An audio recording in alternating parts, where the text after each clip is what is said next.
this is an iHeart podcast. Guaranteed human.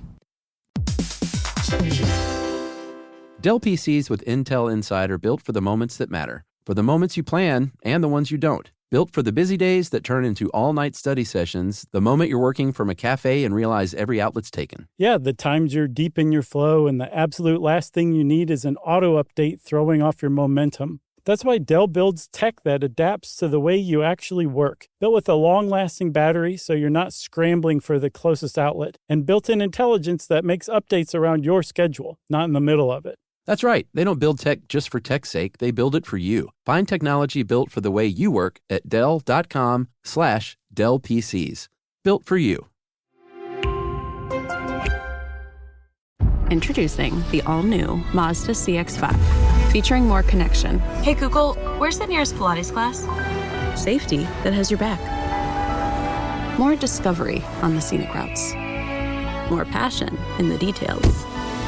And more control in changing weather. The all-new Mazda CX-5. More to move every side of you. See it in 5 films at MazdaUSA.com/5sides. Google is a trademark of Google LLC. Sequences shortened and simulated. Welcome to Stuff You Should Know from HowStuffWorks.com.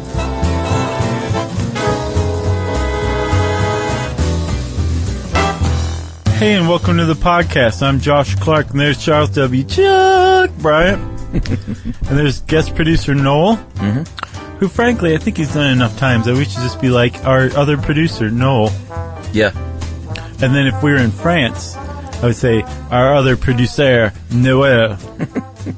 So just removing the interim tag, the guest tag? I think he's earned it, don't you? Yeah.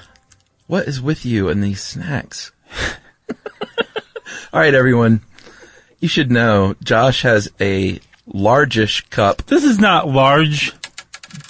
It's a small tumbler at best. A tumbler full of jelly beans and animal crackers, as if you are a 4-year-old. 4-year-old should not be eating that stuff.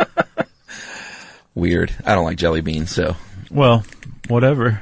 Do you put them in your mouth at the same time? Is that the idea? Because they're all just mixed in there together. Yeah, I guess. I mean, really? You're eating an animal cracker at the same time as a jelly bean? No. Oh, okay. No, I see what you mean. I thought you meant the different flavors of jelly beans. Oh, gotcha. Are those the weird jelly beans that are like, hey, this is fart. This is snake oil. Yeah. They're not supposed to be, though. I think they turned. Yeah, it was supposed to be just lime and grape. Right. Snake oil. That's a good one. So I've been singing the Indigo Girls song in my head all day because of Watersheds. Just want to throw that out there. Is that one of their songs? I knew it was one of their restaurants. Yeah. I didn't know it was named after a song. Yeah, Up on the Watershed is how it goes. Yeah, it's a good restaurant. It's Emily from the Indigo Girls. It was. I'm not sure if it still is, but yeah. I think it still is. Well, so she named Watershed after her song. Yes. But she named her song after the actual hydrological unit of watersheds. Yeah, I think she thought that naming a song Kid Fears would be weird. Oh, is that the song? No. Watershed is the song, but I was just making a joke about another one of their songs. Oh, okay. I thought maybe, yeah. This is the most confusing Indigo Girls conversation I've ever had. Including the famous Indigo Girls conversation of Aught 3? This is more confusing? This is the worst intro we've ever had in our lives. All right, well, let's continue then. All right, so Chuck. What's a watershed? Well, I already kind of gave it away a little bit by saying it's a hydrological unit. Yes. Okay. So a watershed is basically... Actually, it's even easier to say what's not a watershed. Whoa. Not a watershed is a ridgeline or a hilltop or a large body of water like a lake or an ocean or a bay. Wow. Everything else is basically a watershed. Yeah. Which is to say, a place where water sheds, rainwater, water comes down upon the earth and then eventually finds its way to a larger body of water via watersheds. That's right. I just saw that there was this cool thing. I can't remember the exact name of it, but a thing that you can do here in Georgia where you can follow the water from Atlanta all the way to Sapelo Island. Oh, that's neat. And it's a tour. I think you like canoe part of it, and you just sort of, follow its path. It's like a little eco trip. Oh, I see. I thought you meant like online. No. You actually do it. Oh. You're like, forget it. Yeah. No, it does sound pretty cool. Yeah, it's neat. I saw somewhere that one drop of water, this is on a kid's website, but one drop of water stays in a lake for about 100 years. Really? Before it moves along. Is that why you're eating the jelly beans and animal crackers? Oh, because I was on a kid's website? Yeah. Nice. All right, so we know what watersheds are and are not. If you want the strict definition from the EPA, they said it's any body of land that flows downhill into a waterway. Yeah, so they can be very big. They can be very small. I saw somewhere that made reference to something the size of a footprint could conceivably constitute a watershed. I saw that too. Right? Yeah. So basically anything that's defined by some sort of higher elevation that moves water on a downward slope toward some sort of flowing water that goes into a larger body of water. Again, that's a watershed. You put these things together, and one little watershed that feeds water to a tiny little trickling stream that leads to a larger stream that leads to a river. That's one little watershed, but it's a part of the larger watershed for that one big river. Yes. That little stream feeding it is just one of many streams feeding it. And each of those streams has its own little watershed. So it's a weird little patchwork quilt or jigsaw puzzle that overlays any bit of land. Yeah. Those are all watersheds. And when you put them all together, they all form one cohesive whole, and the boundaries are defined by elevation. Yeah. Because if you, as this article puts it, if you live on a ridge, and your neighbor lives on the other side of a ridge, you live in two different watersheds. And your mortal enemies. Right, exactly. If you're a Hatfield, then you're a McCoy. Our own article, had a nice little analogy with the umbrellas. Like, if you turn over, let's say 5 or 6 umbrellas at varying heights on top of one another, and they all had holes at the bottom. Right. Any water, let's say it started raining, it would just collect at various different parts of the umbrella, and it would all flow down and eventually exit that bottom and maybe go into another umbrella. Right. But that would eventually get down to that main umbrella, which would be whatever main body of water it flows into. Right. So ocean or a lake or whatever. Yeah. And then each watershed is defined by the headwater of the water it goes into. Correct. Right. So you have 3 things as far as flowing water goes, right? You got the headwater. Yeah. Where, say, like the river begins. Yes. And snow melt and rain all flows downhill to this thing to form the beginning of the river, and there it goes. There it's off. Yep. Headwaters release. And then where that flowing water hits another stream of some sort, you've got a confluence. Yeah, those are confluence. Great. And then where they end, say like they go into a bay or something like that, a big river empties out, like the Mississippi empties into the Gulf of Mexico. Where it empties into the Gulf of Mexico, that's the mouth. That's right. And all of this water, it moves downhill or uphill. It moves toward the equator. The bulge in the earth attracts the water like crazy. Yeah, it can't move uphill though, can it? To us, we would think it was uphill because we're looking down onto the southern hemisphere. Yeah. For the southern hemisphere, it'd be downhill to them. It's just wacky. I will say though, one time I was in a rainstorm in the desert that was so bad that there was water running uphill briefly. Wow. And it was freaky looking. I'll bet. Like, it's just something your brain doesn't know how to process. When you see a definite grade in the land and water going the way that it shouldn't be going, I don't know what caused it. Or maybe it was the drugs. Just kidding. It was an intense storm. And the desert storms, well, actually this leads right into this part nicely. Desert storms are amazing because of how the water runs off compared to what I was used to growing up in the southeast. But there are a lot of different things that can happen to the water once it rains or once that snow melts. It's not going to all end up in the mighty Mississippi or that ocean. Right. And here they are. Yeah, there's a lot of stuff that can happen to it along the way. That's right. Infiltration is one of the big ones. If the rain falls on the dry ground, obviously, water's going to soak in, get in that soil, or infiltrate it.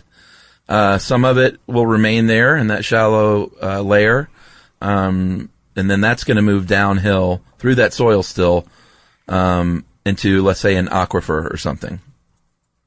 Okay. Yeah, that's infiltration, right? Yeah, and sometimes it goes a long soil. way or remains stored for a long period of time before it comes back to the surface. Sometimes it doesn't. Right. But it's just how much is infiltrating the ground. Yeah, and those underwater rivers are pretty interesting. You've got ones that are like in a karst system, like a limestone system, where it actually is like a river underground. It's amazing. Through like a cave. Yeah. But you also have underground rivers that aren't part of karst systems and that are actually rivers underneath rivers, right? So you have a river bed. Yeah. All of the sediment and soil and dirt and sand and gravel that make up a riverbed is porous. Yeah. But it's also saturated, which is why there's a river on top of it. Right. But because that riverbed is porous, water actually flows through it as well. Yes. So that's one of the other ways that water can kind of flow invisibly to us underneath a river through the ground. Yeah, and that infiltration and how that water flows, it depends a lot on the soil characteristics, whether or not it's clay or sandy, like you were saying. And then also, like you mentioned, it's just like a sponge, that soil saturation. Right. You know, it can only get so saturated, and then you get that lovely river. Right. And then, of course, the land cover has a big impact, too. If you've got, what humans have done is created a lot of, they pave paradise and put up a parking lot. You not like that song? Really? Mm-hmm. All right. You seem shy about admitting that. Oh, I don't like to put things down, Oh, okay. You don't want to yuck a yum. I do like that song, though. That's great. So anyway, what we've done is paved a lot of things, and then that creates what's called a fast lane for rainfall. And that is, it's not the only reason why, but that's one of the big reasons why we have floods, is that this water that normally would take a more lazy route and a more natural route. Yeah, water's super lazy. If it hits that pavement and all, then you get water running much faster and in ways you maybe didn't predict. Yeah, the Geological Service calls impermeable surfaces a fast lane for rainwater, stormwater, right? Yeah. And it is true. And the built environment definitely alters the way water moves through it. Yeah. So not just human intervention or obstruction, but also human use too. Like when we draw water out of an aquifer, that prevents it from ultimately going to its destination, or delays it, I should say, depending on what we do with that water. Yeah. Like if we drink it, tinkle it out into a stream, we actually make it go there faster. Are you encouraging that? Nothing wrong with that, man. All right, well, let's take a quick break, and we'll talk a little bit more about some of the other things that can happen to water once it hits the ground.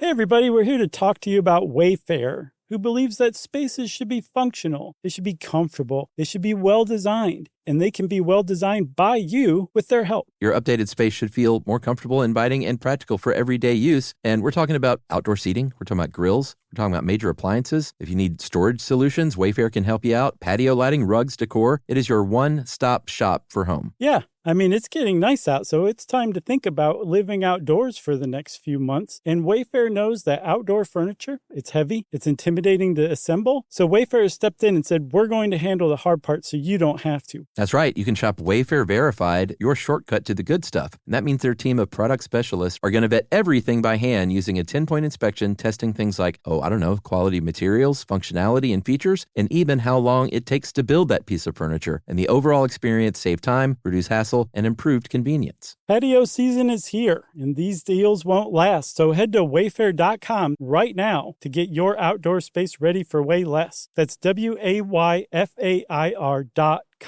Wayfair, every style, every home. Hey, everybody. I want to talk to you a little bit about Tide Evo because it represents over 10 years of innovation and product development. Tide Evo is a first-of-its-kind technology where tens of thousands of minuscule fibers are spun together to form a 6 times powerful layer packed with scrubbers, brighteners, pre-treaters, and fresheners. And that's going to deliver a breakthrough clean that's so powerful, it feels like magic. Yeah, it is kind of like magic. Tide Evo is revolutionary. A 100% concentrated, waterless laundry tile that's made of compressed microfiber soap layers rather than liquid or powder. And it's not like pods or sheets because it uses 6 layers of detergent fibers to deliver superior cold water cleaning without plastic packaging of any kind. And it provides a mess-free, lightweight solution that dissolves lickety-split. So whenever you run into a laundry challenge, turn to Tide Evo. It's revolutionary. It's magic. Try new Tide Evo. Real laundry magic.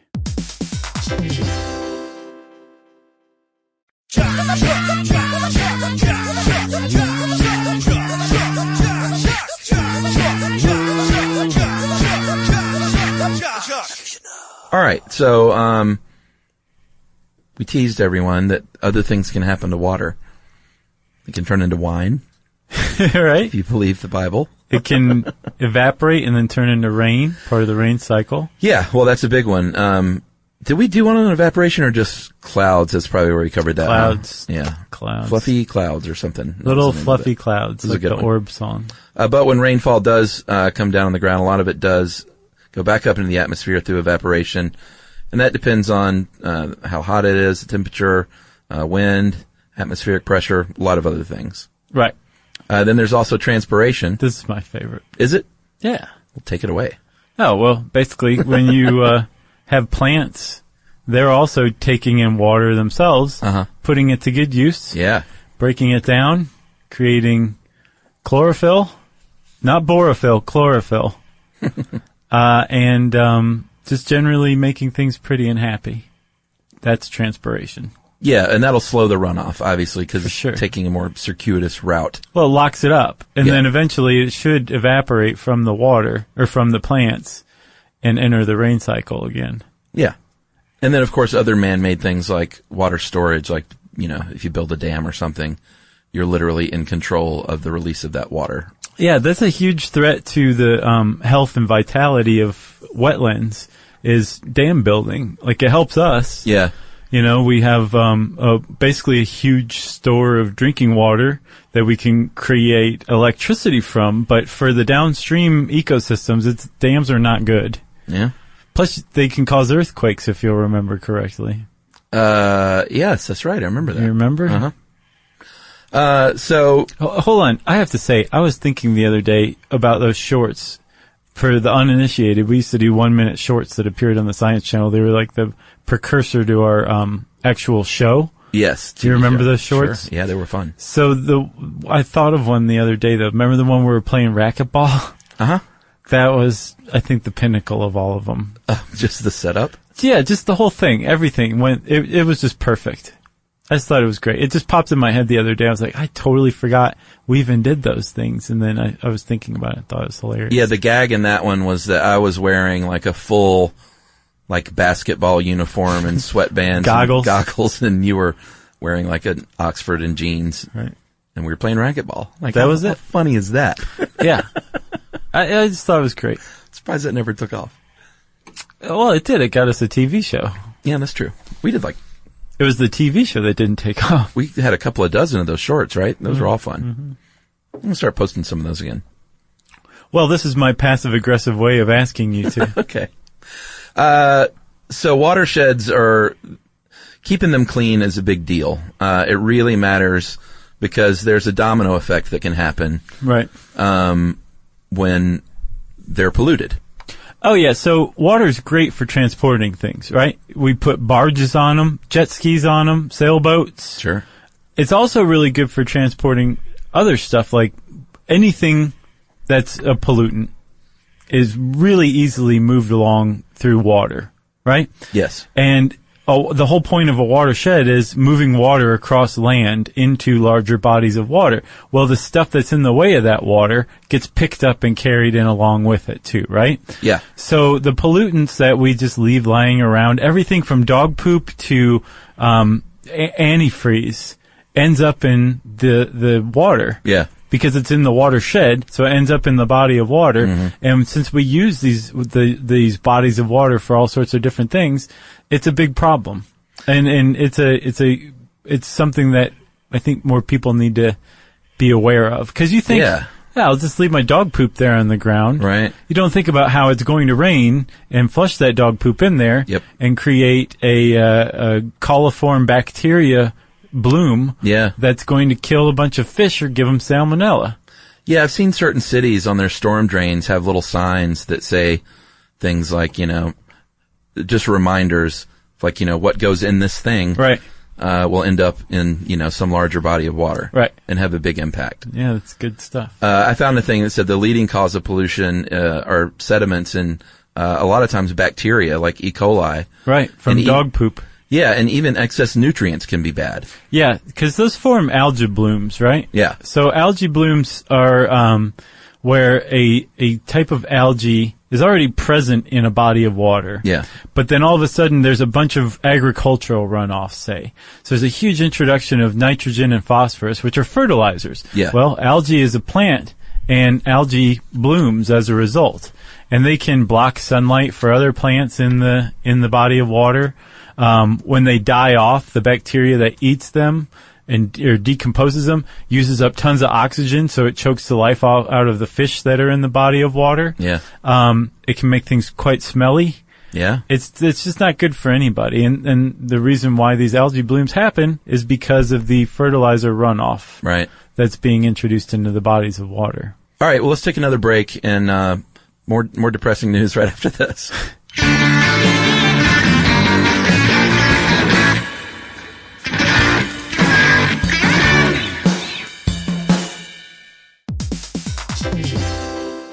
Hey everybody, I want to talk to you a little bit about Tide Evo because it represents over 10 years of innovation and product development. Tide Evo is a first-of-its-kind technology where tens of thousands of minuscule fibers are spun together to form a 6 times powerful layer packed with scrubbers, brighteners, pre-treaters, and fresheners. And that's going to deliver a breakthrough clean that's so powerful it feels like magic. Yeah, it is kind of like magic. Tide Evo is revolutionary. A 100% concentrated, waterless laundry tile that's made of compressed microfiber soap layers rather than liquid or powder. And it's not like pods or sheets because it uses 6 layers of detergent fibers to deliver superior cold water cleaning without plastic packaging of any kind. And it provides a mess-free, lightweight solution that dissolves lickety-split. So whenever you run into a laundry challenge, turn to Tide Evo. It's revolutionary. It's magic. Try new Tide Evo. Real laundry magic.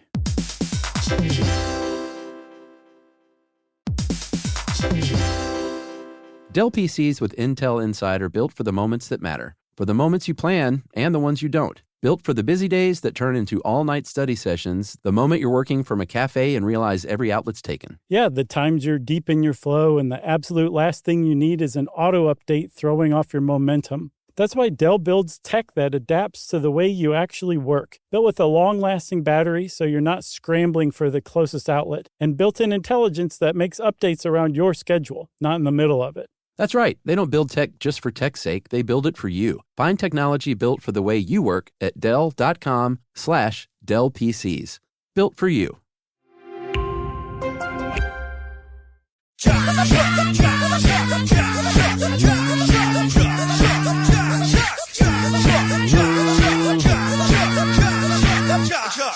All right, Charles. Where's the silver lining here? Well, here's some more bad news. Okay. I was hoping to change that. In the United States, 40 to 50% of our waters are impaired or threatened. Yeah. And impaired means that it doesn't support one or more of its intended uses. Impaired means it's drunk. It is. It's a drunk lake. Drunk with pollution. Yeah. So one or more of its intended uses could mean you can't swim in it, you can't drink it. Don't, it's always scary. It's like, yeah, he's good fishing over there. Just don't eat him. Right. That's always like, oh, wow. Yeah. That bad. But it could be anything. It could be from, there's high levels of mercury in there to, there's, toxins bacteria. Yeah. That could kill you. Flesh-eating bacteria lives in bodies of water. Yeah. There's a lot of reasons and a lot of stuff you just take. Well, that's the natural state of that body of water. That's absolutely not true. Yeah, and like, you're pointing out here that it's all interconnected. The EPA has a paper called Sustaining Healthy Freshwater Ecosystems, and they really try to drive home the point that these are not isolated bodies of water. Right. Like, it's all very much tightly linked to one another, and the human impact has this domino effect that, you throw that cigarette out of your car and you don't think it's a big deal. Mm-hmm. That's going to end up either in a bird's nest or a body of water. Just two places. Right. Can't you see a little baby bird being like, what is that? Why did you bring that home? Just nuzzling up against it, rubbing its little baby bird head. Where else? Around the world, this is obviously a big problem. It's not just the United States. Right. In the Amazon basin, the Amazon river dolphin is threatened with extinction because of the domino effect of watershed runoff pollution. Well, you said it earlier. You said human activity, basically. Yeah.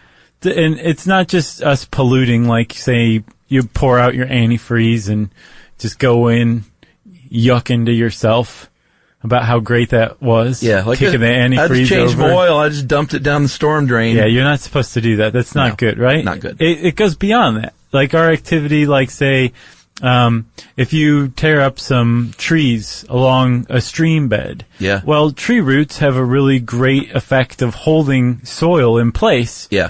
And without the roots to hold the soil in place as the stream passes by and maybe floods a little bit after a big rainfall, it takes a lot of sediment with it. Yeah. Well, you say, so long riverbank, who cares? That sediment can go clog the gills of fish downstream and kill them. All because you just couldn't live with a tree in your backyard. Yeah, or because you just had to build your river house that you visit 3 times a year. But even still, even if you did build that, you would want to keep a buffer of trees along the riverbank. Sure. Like there's just some steps you want to take, right? And it's easy to overlook a lot of the activity that we do that has these negative effects on water bodies because we're doing them elsewhere, but in the watershed that's still connected to the body of water. Right. I don't know if we've driven that home enough yet. That the activities we do on the watershed affect the bodies of water in the end. That's right. But people are taking action. The first Watershed Protection and Flood Prevention Act came about in 1954. That was a little bit more about coordinating flood efforts, or flood prevention efforts, rather. Yeah. And then in 1972, they added some more conservation efforts to that. And then in 1996, I think they made it friendlier to get loans for groups carrying out measures that would help promote watershed management. Sure. Financial loans. Yeah, and there's like a lot of ways that you can get involved. The EPA is big time into putting you in touch with people who are already trying to protect your local watershed. Yeah. There's stuff you can do if you're a loner. If you have a leaky faucet, fix it. It wastes water. It also increases the potential for pollution. Yeah. That's one thing. What else can you do? You can fix that septic tank. Yeah, that too. That can increase pollution. That thing that's leaking poop out all over your yard. Right. Take care of it. Yeah, because it spreads disease, your fecal material.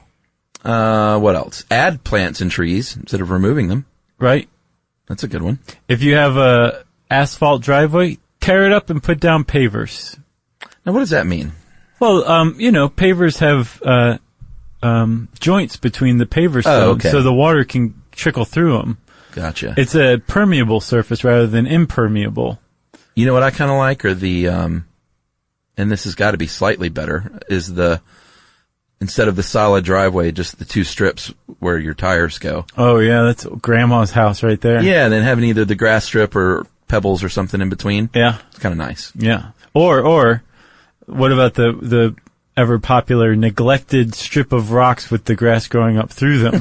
Which is what mine would end up looking like, invariably. Or have you ever seen the ones where it's like a steep driveway, but they basically put tiny steps in the center of them that you walk up? I always thought that was ingenious. Love those. Totally love those. I went by, well, you may not know, but there's a street. What's the name of the street? Leading up to our office, where there's a row of houses where the yard is like, it's one of the steepest things I've ever seen. It looks like direction you come from? Going back up towards Glen Iris, there's a cut-through street off of North. And, it might as well be a cliff, but it's all covered in grass. Right. And I'm just, every time I pass it, I think, how in the world did they cut that? Oh, yeah. The machete. I don't know. I'm just going to hang out and wait next summer. I think it's a good idea. Until someone goes to cut the grass. In the meantime, you should clean up the watershed that little grass cliff feeds. Oh, man, that runoff must be amazing. Yeah. Just flows like a waterfall. You got anything else? I don't. Okay. Well, let's end this one, huh? Sure. If you want to know more about watersheds, well, go figure out where your watershed is and help clean it up. Yeah, there's websites where you can do that. Type in your, find your watershed. Yeah, that's or one. Surf your watershed. Surf Your Watershed is the EPA's one where they're more than happy to put you in touch with anybody who can help you figure out how to keep your watershed. Yeah, they're like, oh, you want to help you with the watershed? Great. Did you mention the Watershed Challenge? No. So every March 22nd, there's a World Water Monitoring Challenge where you can get like a water monitoring thing and monitor the water quality of the water in your watershed. Yeah. Send in the results. There's a lot of stuff you can do. Anyway, go search all of that stuff. And in the meantime, it's time for listener mail. I'm going to call this Kitty Genevieve's follow-up. Hey guys, recently listened to that episode and had a few observations. I've read much about the case before and have read Abe Rosenthal's 38 Witnesses account, but it never occurred to me that I knew basically nothing about Miss Genevieve other than how she died, like you guys were saying. You made that point and then made an effort to add some color in her life, to her life. I appreciated that. Inspired me to watch the documentary, The Witness, which you recommend. Mm-hmm. The documentary was heartrending. Knowing more about Miss Genevieve, seeing the footage of her dancing in the park with her friends made me really, really sad. But like Josh, I struggle to see any common understanding between Miss Genevieve's brother and Winston Mosley's son, though it was certainly a fascinating interaction to watch. Honestly, though, the final scene with the screaming actress, remember we were talking about that? Yeah, man, I thought it was going to be corny and it ended up moving me. Mm-hmm. She was not moved. Oh, really? No, or this is Chris. Don't know if it's a lady or a dude. Could go either way. But honestly, though, the final scene with the screaming actress left a very bitter taste in my mouth, left me feeling that a good documentary had been finished with a tasteless, hacky stunt that achieved nothing. Yeah, I could see how it could be taken that way, I guess. Mm-hmm. So that is from Chris Downing in Sydney, Australia. P.S. I will balance my commendation of that episode. I always love that. P.S. I'll balance my commendation above with the observation that Evel Knievel was not a man worthy of a double episode. But I forgave you immediately for that. Yeah, that was crazy. I remember like the look on our faces when we decided to make it too. Yeah, we just couldn't believe it, but we plowed ahead. Yeah. I'll always say Isaac Newton got 1, Evel Knievel got 2. Says a lot about us. Yeah. That's the way it worked out. We still did one on Isaac Newton, though, get off our backs. Yeah, maybe we'll do a part 2 one day on that. Okay. Even the score. If you want to get in touch with us like Chris did, thanks by the way, Chris, you can tweet to us. I'm at Josh Clark on Twitter, and you can also reach us at SYSK Podcast on Twitter. You can reach Chuck at Charles W. Chuck Bryant on Facebook or Stuff You Should Know on Facebook. You can send us an email to stuffpodcast@howstuffworks.com. And as always, join us at our home on the web, stuffyoushouldknow.com. For more on this and thousands of other topics, visit howstuffworks.com.